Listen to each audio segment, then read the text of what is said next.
Hello there. Just getting on with the progress of all my plane builds, backdoor designs, if you could call it that. At the moment, I've been working on a F-18 Hornet, pretty much in bits still. Bought some Depron and then got the plans going. Uh, that hasn't came very far. Before, I was doing what I thought was a MiG ferret. Uh, After a few confrontations with a lot of people saying that I was wrong and that it didn't look at all like that and it wasn't a ferret, I decided just to stop. Well, to be quite honest, I just took the picture and asked someone what it was, and he told me what it was. So I put my hands up to that. I didn't know what the plane was. I just had a go at it. So from now on, I've been watching Brandon's RC, or Brando's RC, make that. And he's just came up with the Chinese Stealth, the JXX. If you go on YouTube, you'll find that video on there. I found that very, very nice plane, looks very stable. But let's get on with a few of my projects that I've been up to. Before I had said that I had started a new project called the Axtol, a small wing, similar to the F-18 design, but it's just the cockpit as the F-18 and then it's got a flying wing. It's nowhere near finished. This is quarter of the size. So once again, all of these are not to scale. A lot of people continuously tell me that they look very small for RC planes. They do because I'm trying the aerofoils. Has swept wing. The motor's going to go on the back here with thrust vector in. You've got your two servos, what will be mixed. So you've got your controls on either side. Obviously, there's going to be a bit of carbon rod through here. It's going to have twin batteries on either side. There is these small compartments. I've left this one like this just so I could see on the inside, see how I could glue stuff to it, like I was trying to fit batteries in there, see how much weight it had, how it changed the center of gravity, because with this, obviously the aerofoil is very easy to kind of nosedive. So I wanted it slightly back so that the nose was pivoted up. So when you come into land, you can easily just drop land it without smashing all the pieces. That's kind of the design there, the small vent on the top to give the battery a lot of breathing space. I haven't made the full plans for this yet. I've just thrown it together. As you can see on my workspace, there is Depron everywhere. New project, I haven't even given it a name yet. I did a few drawings and drew up quite a snazzy aerofoil. The only problem that I think it's going to have is weight.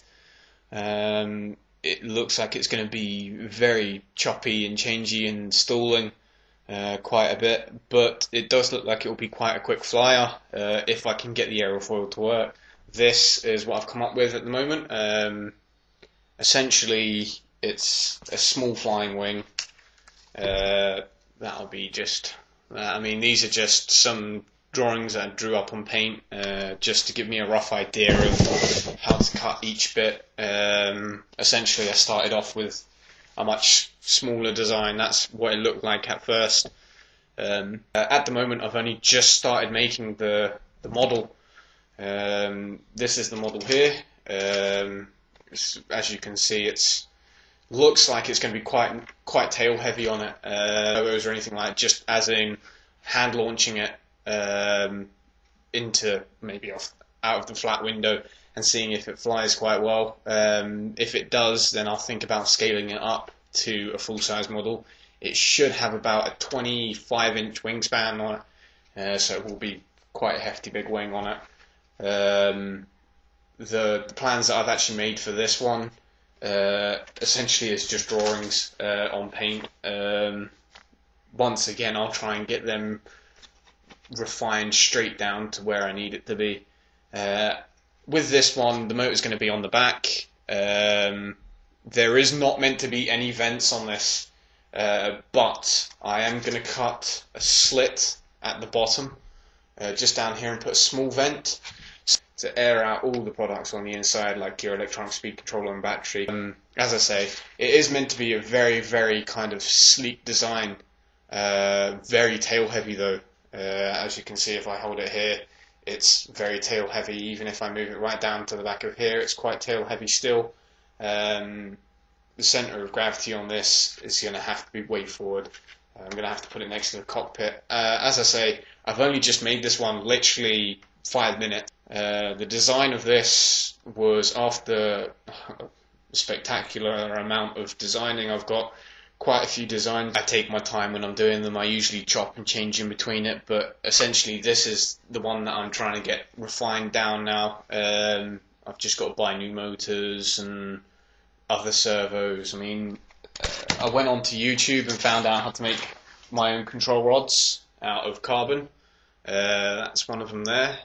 I will try and keep you all posted. I haven't been able to post any videos recently because I had made a video with me making a plastic sign with LEDs in it, and had used a music, obviously without the rights of the owners. So all my video privileges were taken away for quite a while. When I made the X-Tooler, I've made it with breakpoints. As you can see, the gap on there, and just at the front there. This is going to be a great plane if you're going at high speeds and you decide to plummet into the ground. Reason being is that it's got all these little pressure points on it. So if you hit the ground nose first, the nose crumples and pushes everything back. So essentially you can then just pull this off and put a new one onto it. If you have a look at the bottom, it's got a fine line underneath that it all connects, so even if you're going at high speeds and you plummet it down at the bottom, you're not going to damage anything. The entire frame on this is meant to be able to move. As you can see, it's got quite a crumpled nose. That's because I was testing it by throwing it into walls, and essentially it all worked. That's why there's quite a few gaps in this one, but I've filled with hot glue. This one's made of 3mm Depron. The F-18 is made out of 6mm Depron, and this one's made out of 3mm. Later on, I think this one will be made out of 6mm Depron, as this one will have to be quite a sturdy and rigid airframe. But this one I will just keep in 3mm. The reason being is it's quite a bit more lighter. With this one I will have a big power pack on it. I mean, I'm going for a park jet motor on this one. And units, I mean, the one that I like the most is the DX5E by Spektrum. The only problem with that is it's a park flyer. It only goes up to 800 feet, I think it is, and then you start getting a few problems. Essentially I'll be looking for a new one. I think I'll be going for the DX6E. Essentially that's got radio mixing on it as well, and it's got twin receivers. Will lock onto 2 separate signals that do make it a lot more better. But if you've got any names for this, I mean, essentially I don't have a name for it. It was just something I put up. I mean, the actual design of the cockpit, what is this region here, was actually taken from the space shuttle. I looked at the designs of the space shuttles, and they always seem to have this kind of groove in the middle and then big boosters at the back. Essentially I wanted to take that idea and to make it into a plane. As you can see, it kind of does look like a space shuttle. Also the aerodynamic airfoil over the front means that air passes all the way over, so there's no impedance near the cockpit. Usually when you have like a plastic cockpit, you have the air that flows around it and then pinces at the back. With this one, it flows straight over the top, straight into the tail, so you have more control of the back, no up and down. So that will be done through mixing of the wings. So obviously, if you're trying to do high alpha, thrust vectoring motor on the back of it, so that then you can do some pretty funky stuff, you know, going into high alpha mode and keeping it going forward.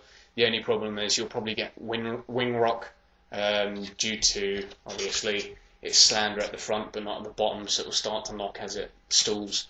If someone else wants the drawings, they are essentially just paint, as in the program PaintShop Pro, and you can have them if you want to try and build it yourself and make your own idea on it.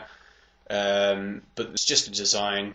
If you leave your comments on all of them, even if you've got a name for this one, your ideas about my X-Tooler, and sooner or later I'll bring up the F-18.